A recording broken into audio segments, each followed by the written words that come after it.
What's up, everyone? This is Super Marcel, and welcome to another episode of Godzilla History. Last time we had a look at the origin and the birth of the mighty king of monsters.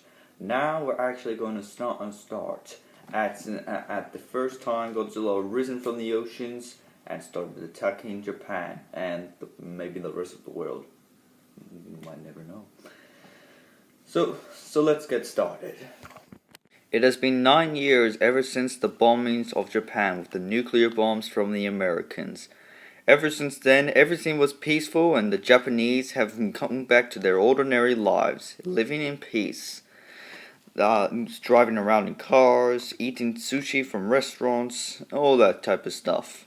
It wasn't until 1954, May 16th, the biggest event of Japanese history has occurred.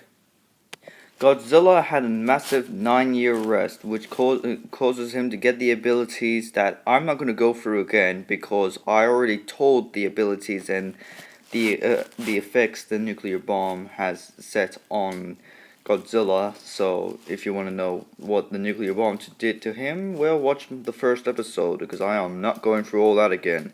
So anyway, Godzilla has re-arisen from the ocean and has attacked the first city of Japan, Tokyo.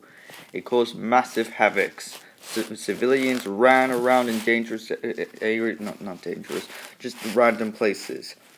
Buildings were crushed, hospitals were destroyed, buildings were burnt up.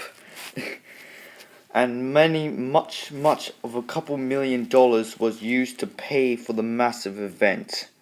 After a while, the military came in with tanks, planes, anything they could use.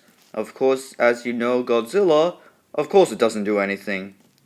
It was like nothing to Godzilla. Godzilla would either walk past him or just show how tough he is by fighting back. After 14 hours of Godzilla attacking, Tokyo was no more. Ashes and crumbles is all that's left for the great city. Godzilla then nothing to do, went back to the ocean and swam and had a big sleep.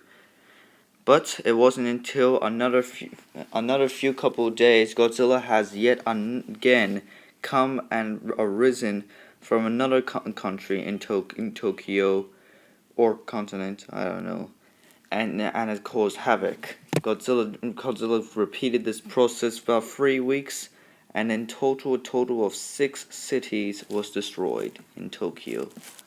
The military, knowing that has to be the biggest threat they've ever faced, tried doing their best to create new weapons or anything to kill Godzilla, and it almost seems impossible. That's until one man discovered something.